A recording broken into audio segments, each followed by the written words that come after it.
saying here?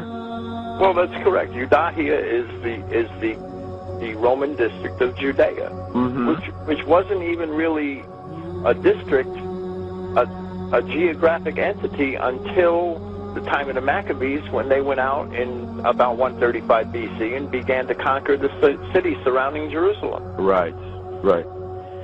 So, but the definition of Judean, which is what the actual translation of the word Judaeus should be. Absolutely. Eudahia, everywhere there is Jew written in the New Testament should be either Eudahia, Judea, Eudahius, Judean, or something similar. Right. And so the Jews have performed the same trick here in the New Testament that they performed in the Old Testament by substituting the word Jew for Judean. Okay?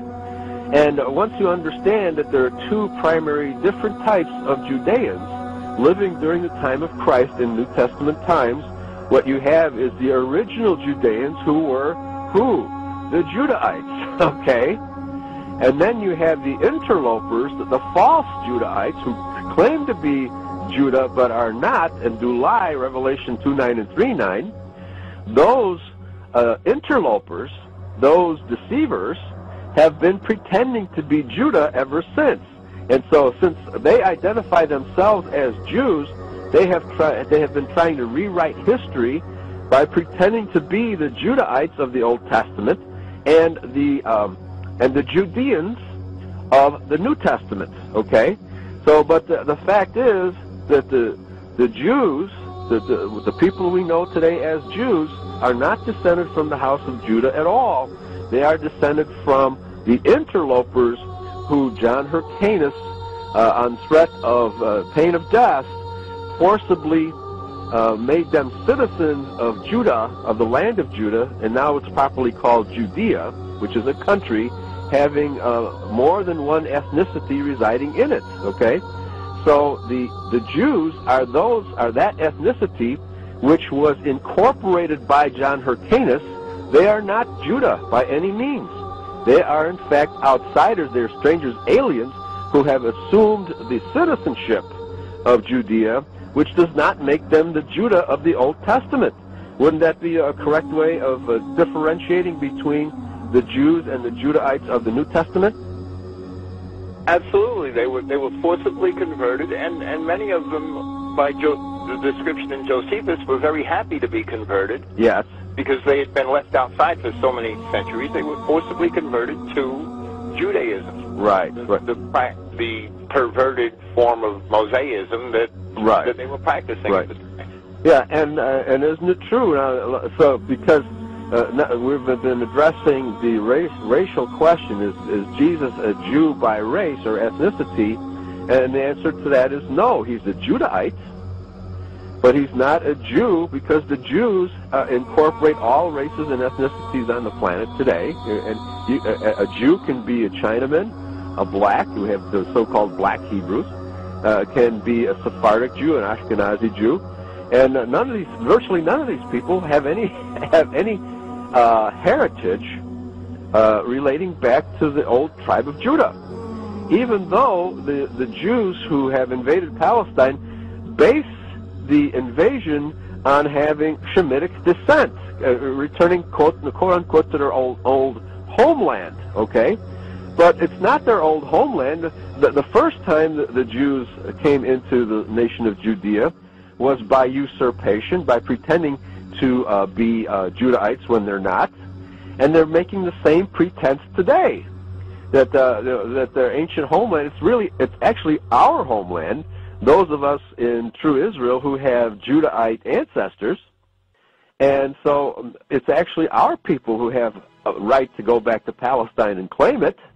The Jews have no right whatsoever. And this lack of right is compounded by the fact that the vast majority of the Jewish people today are in fact Khazars, Ashkenazi Khazars, none of whose ancestors ever set foot in Palestine, okay? And so only 5% of modern Jews are actually descendants of the Sephardim, who did actually spend some time in Palestine, but not as Judahites, but as Edomites who had become citizens under John Hyrcanus, okay?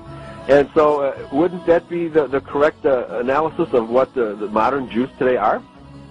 Absolutely. And you know, it's a marvel of the wonders and the power of the Jewish propaganda machine that the average person in the street generally considers the Jew to be the purest of all races.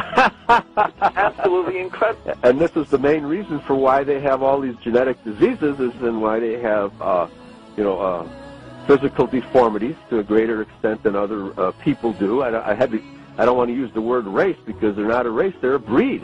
Jesus refers to them as a brood, a brood of vipers who can do no good. And so what we're talking about is a group of people who are engaged in a charade, a gigantic charade, pretending to be somebody they're not. And once we understand that this charade is going on, this great impersonation of Judah and Israel by an alien people, then you begin to understand the difference why Jesus hated those scribes and Pharisees so much, okay? And, so let's talk a little bit about the Jewish religion compared to the religion of Moses. There's actually no similarities between the two religions at all. So the second question was Jesus a Jew by religion? Let's turn to Matthew chapter 15, verse 1. Then came to Jesus scribes and Pharisees, which were of Jerusalem. Okay, now this is about another confrontation between Jesus and the scribes and Pharisees, saying, "Why do thy disciples transgress the tradition of the elders?" Okay, they're asking Jesus, why are the apostles and the people following Jesus around, why aren't they following the traditions of the elders? They're not asking, why aren't they following the law of Moses? They're asking, why do they transgress the traditions of the elders? For they wash not their hands when they eat bread. But he answered and said unto them, Why do ye also transgress the commandment of God by your tradition? Okay, so he's directly contradicting what they have to say. He says, he's telling them that they're transgressing the commandments of God by their tradition. Verse 4, For God commanded, saying, Honor thy father and mother, and he that curseth father and mother, let him die the death. Now, it's interesting that since the Jewish people can be of any race whatsoever, it doesn't matter who the father is, okay? So they don't have to honor their father, and even their honoring of their mother is simply tokenism, because the mother can be any race as well. Verse 5, But ye say, Whosoever shall say to his father or his mother, It is a gift, by whatsoever thou mightest be profited by me. And of course, we Israelites are told to hearken back to our father and mother, Abraham and Sarah. And of course, the Jews never talk about Abraham and Sarah. They will claim Abraham as their father, but only because Abraham was also the grandfather of Esau, who was the original race trader. Okay, verse 6. And honor not his father or his mother when he shall be free. Thus have ye made a commandment of God, the commandment of God, by none effect, by your tradition. So what he's telling these scribes and Pharisees is that they have made the law of God of none effect because they have substituted their own traditions in place of the law of Moses, okay?